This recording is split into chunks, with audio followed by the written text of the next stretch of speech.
प्यारे बच्चों, good morning. मैं डॉक्टर सत्यवीर सिंह। आज अपन एक वास्तविक विश्लेषण का एक टॉपिक विवर्त समुच्चय यानी ओपन सेट अपन पढ़ रहे हैं।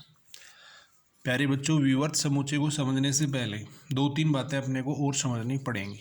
सबसे पहले अपन बात कर रहे हैं किसी भी बिंदु का जो प्रतिवेश होता है उसका क्या मतलब है। डेफिनेशन है वास्तविक संख्या का प्रतिवेश। वास्तविक संख्या का प्रतिवेश, neighbourhood of a real number. माना ए कोई वास्तविक संख्या है, माना ए कोई वास्तविक संख्या है तथा एप्सिलॉन स्थिर धनात्मक संख्या है, स्थिर धनात्मक संख्या है, तब विवर्त अंतराल open interval a minus epsilon a plus epsilon को ए का एप्सिलॉन प्रतिवेश कहते हैं। इसे नेबरहुड ऑफ एप्सिलॉन ए से डिनोट करते हैं।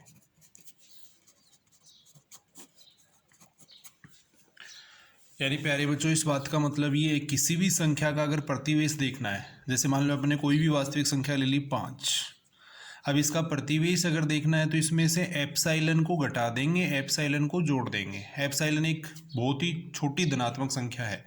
एप्सिलॉन का मान चाहिए जितना छोटा ले सकते हैं। एप्सिलॉन का मान ले लिया, जैसे अपने 0.01 ले लिया, तो एप्सिलॉन का मान अगर 0.01 लेंगे, 0.01 इसमें से अगर कम करेंगे तो ये आएगा 0.49, 0.01 इसमें ऐड करेंगे तो ये आएगा 5.01। अब 0.49 और 5.01 के बीच में जो संख्याएं आएंगी वो क्या कहलाएंगी? 5 का प्रतिवेश कहलाएंगी। 5 का प्रतिवेश या पड़ोस कहलाएंगी।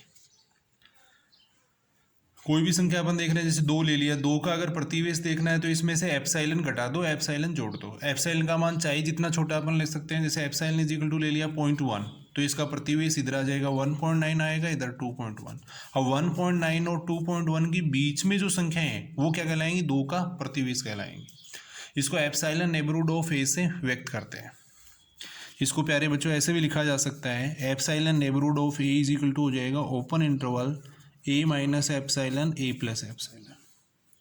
इसको अपन लिख सकते हैं एक्स बिलोंग्स टू आर, ताकि mod of x minus a is less than epsilon. जब इसको सोल्व करेंगे तो वही ओपन इंटरवल आएगा। Mod of x minus a is less than epsilon, plus minus अगर यहाँ पे लेंगे, मापांक है, प्लस माइनस लेंगे तो ये आएगा प्लस माइनस एक्स माइनस ए लेस देन एप्सिलॉन। प्लस चिन्ह लेंगे तो ये बनेगा एक्स माइनस ए लेस देन एप्सिलॉन। यहाँ से एक्स छोटा आएगा ए प्लस एप्सिलॉन से। माइनस चिन्ह लेंगे तो ये आएगा माइनस एक्स माइनस ए लेस देन एप्सिलॉन। दोनों तरफ माइनस से गुणा करेंगे तो एक्स माइनस ए ग्रेटर देन हो जाएगा माइनस एप्सिलॉन से। यहाँ से एक्स बड़ा हो जाएगा किससे? ए माइनस एप्सिलॉन से। तो mode of x minus A less than epsilon का मतलब है एक्स का मान ए प्लस एप्सिलॉन से तो छोटा होना चाहिए और ए माइनस एप्सिलॉन से बड़ा होना चाहिए। यानी एक्स का मान क्या आ जाएगा? ए माइनस एप्सिलॉन और ए प्लस एप्सिलॉन के बीच में आ जाएगा। तो वही मतलब हो गया इसका, यानी open interval a minus epsilon और ए प्लस एप्सिलॉन के बीच की संख्या। यानी किसी भी संख्या का अगर प्रतिवेश देखना होता है तो उसमें से एप्सिलॉन घटा देते हैं, एप्सिलॉन जोड़ देते हैं। उसके बीच में जो संख्या आती है वो क्या कहलाती है? उस संख्या का प्रतिवेश कहलाती है। एक होता है इंटीरियर पॉइंट, आंतरिक बिंदु।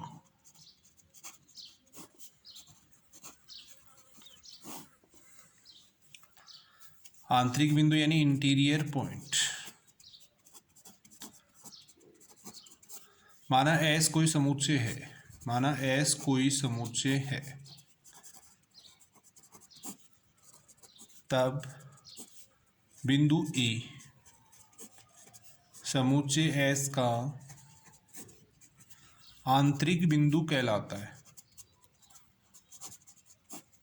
आंतरिक बिंदु कहलाता है यदि neighbourhood of A completely subset होना चाहिए किसका? एस का। यानी ए का जो नेबरहुड है वो पूर्णतः किसके अंदर आना चाहिए? समुच्चय एस के अंदर आना चाहिए। तब ए क्या कहलाएगा? उसका आंतरिक बिंदु कहलाएगा। जैसे फॉर एग्जांपल अपन देखें, जैसे मान लो अपन ने कोई भी इंटरवल ले लिया जैसे अपन ने 2 से 4 तक, क्लोज इंटरवल ले रहे हैं 2 से 4 तक। तो यहाँ पे 2 है वो इस समुच्चय का आंतरिक बिंदु नहीं है, 2 इसका आंतरिक बिंदु नहीं है। क्यों नहीं है 2 इसका आंतरिक बिंदु? क्योंकि 2 का अगर नेबरहुड देखेंगे तो 2 का नेबरहुड देखने के लिए इसमें से एप्सिलॉन घटाएंगे, एप्सिलॉन जोड़ेंगे। मान लो एप्सिलॉन का मान आपने सुविधा के लिए ले लिया 0.1 ले लिया, तो 2 में से 0.1 घटाएंगे तो इधर आएगा 1.9, 1.1 इसमें जोड़ेंगे तो इधर आएगा 2.1। अब 1.9 और 2.1 के बीच में जितनी भी संख्या है वो सारी क्या होनी चाहिए? इस समुच्चय में होनी चाहिए। तो ये जो संख्या है वो तो इस समुच्चय में आ जाएंगी, लेकिन ये जो संख्या है वो इस इंटरवल के अंदर नहीं आएगी। तो 2 का जो नेबरहुड है वो पूर्णतः इस समुच्चय में नहीं आ रहा है। तो इसका मतलब क्या हुआ कि 2 इसका आंतरिक बिंदु नहीं है। आंतरिक बिंदु होने के लिए क्या होना चाहिए? ए का जो नेबरहुड है वो कंप्लीटली उस समुच्चय के अंदर कंटेन करना चाहिए। इसी प्रकार 4 भी इसका आंतरिक बिंदु नहीं है, लेकिन 3 इसका आंतरिक बिंदु है, 3 इसका आंतरिक बिंदु है। 3 इसका आंतरिक बिंदु क्यों है? क्योंकि 3 का अगर अपन नेबरहुड लेंगे तो 3 का नेबरहुड आएगा, इधर आ जाएगा 2.9, इधर आएगा कितना 3.1। अब 2.9 और 3.1 के बीच की संख्या अगर देखें तो वो सारी किसके अंदर आएंगी? क्लोज इंटरवल 2-4 के अंदर आएंगी। तो 3 है वो इसका इंटीरियर पॉइंट है, लेकिन 2 और 4 इसका इंटीरियर पॉइंट नहीं है। ओपन इंटरवल की अगर बात करें तो ओपन इंटरवल जैसे अपन ले रहे हैं 2 से 4, तो इसके अंदर अपन ने 2 को भी छोड़ दिया, 4 को भी छोड़ दिया। अब इसके बीच की जितनी भी संख्या है वो सारी क्या हो जाएंगी? इसके आंतरिक बिंदु हो जाएंगी। ओपन इंटरवल के अंदर 2 और 4 को तो वैसे ही कंटेन नहीं करेंगे। अब इसके बीच की जो संख्या होंगी वो क्या हो जाएंगी? इसके आंतरिक बिंदु हो जाएंगे। तो कहने का मतलब ये हुआ कि अगर क्लोज इंटरवल है तो उसमें ये जो एंड पॉइंट्स हैं ये क्या होंगे? आंतरिक बिंदु नहीं होंगे। इसके अंदर वाली जो संख्या है वो आंतरिक बिंदु होंगे। लेकिन ओपन इंटरवल के अंदर अगर अपन बात करें तो सभी बिंदु क्या होते हैं? आंतरिक बिंदु होते हैं, क्योंकि 2 और 4 तो वैसे भी इस अंतराल में नहीं आएगा। तो इसके बीच के जितने भी बिंदु होंगे वो सारे क्या होंगे? इसके आंतरिक बिंदु होंगे। अब अपन बात करते हैं ओपन सेट की, विवर्त समुच्चय की। ओपन सेट प्यारे बच्चों, समुच्चय एस, समुच्चय एस विवर्त समुच्चय कहलाता है। समुच्चय एस विवर्त समुच्चय कहलाता है। समुच्चय एस विवर्त समुच्चय कहलाता है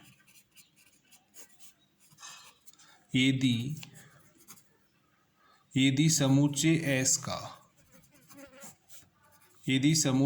का प्रत्येक बिंदु, यदि समुच्चय एस का प्रत्येक बिंदु आंतरिक बिंदु हो।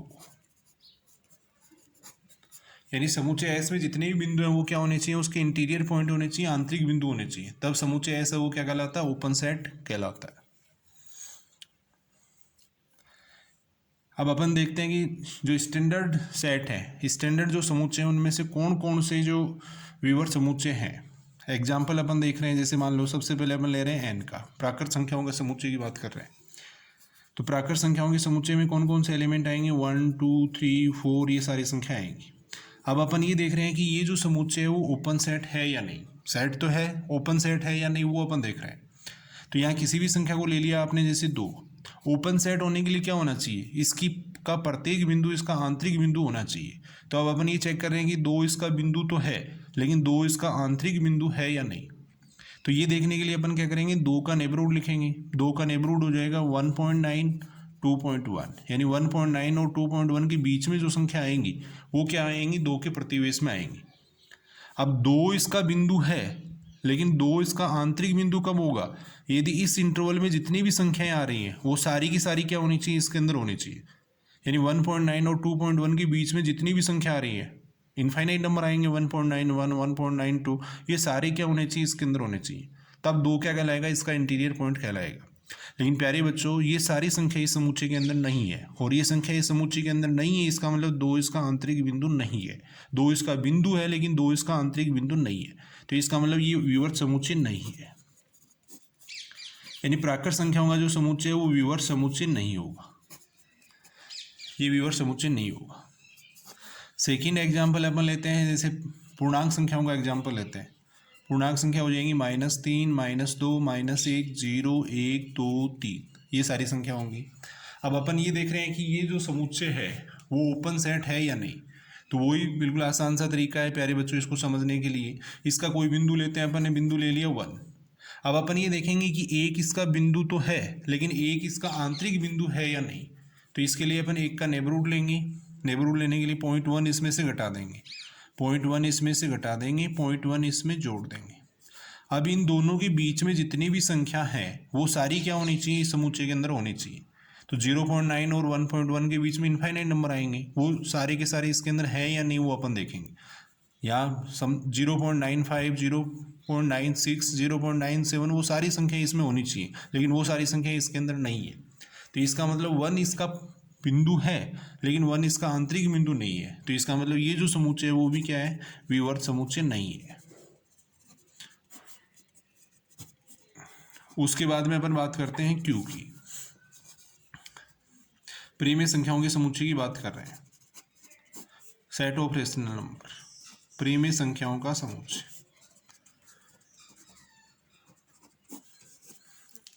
परिमेय संख्याएं सारी संख्याएं ये अपन देख सकते हैं, 1 भी है, 2 भी है, 2/3 भी है, 3/4 भी है। सारी संख्याएं क्या होती हैं, परिमेय संख्या होती हैं।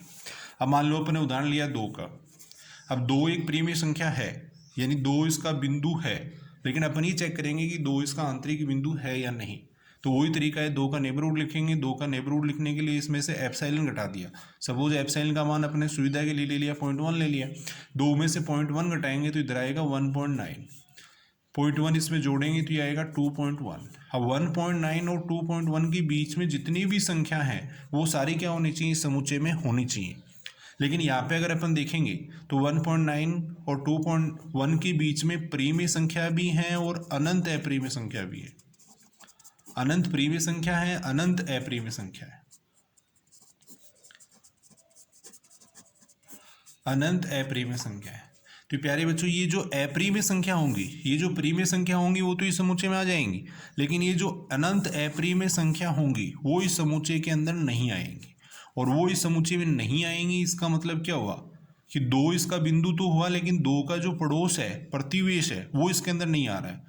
और 2 का प्रतिवेश इसके अंदर नहीं आ रहा है, पड़ोस इसके अंदर नहीं आ रहा है। तो इसका मतलब 2 इसका आंतरिक बिंदु नहीं होगा। और 2 इसका आंतरिक बिंदु नहीं होगा, इसका मतलब ये भी विवर्त समुच्चय नहीं होगा। ये भी विवर्त समुच्चय नहीं होगा।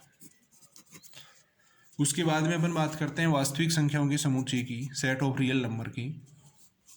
वास्तविक संख्याओं का समुच्चय, वास्तविक संख्याओं का समुच्चय। वास्तविक संख्याओं में अगर अपन देखें तो सारी संख्या वास्तविक संख्या, 1 भी है, 2 भी है, 2/3 भी है, √2 भी है, √3 भी है। सारी संख्याएं वास्तविक संख्याएं। अब अपन चेक कर रहे हैं कि 2 इसका बिंदु तो है, 2 इसका आंतरिक बिंदु है या नहीं। तो वही तरीका है प्यारे बच्चों, 2 का अपन नेबरहुड लिखेंगे। 2 में से अपन एप्सिलॉन घटा देते हैं। मान लो एप्सिलॉन का मान ले लिया 0.1, तो 2 में से 0.1 घटाएंगे, इधर 1.9 आएगा, इधर आएगा 2.1 आएगा। अब अपन ये देखेंगे 1.9 और 2.1 के बीच में जितनी भी संख्या है वो इसके अंदर है या नहीं। 1.9 और 2.1 के बीच में क्या होंगी, अनंत परिमेय संख्या होंगी, अनंत अपरिमेय संख्या होंगी। अनंत परिमेय संख्या होंगी प्लस अनंत अपरिमेय संख्या होंगी। अनंत अपरिमेय संख्या होंगी।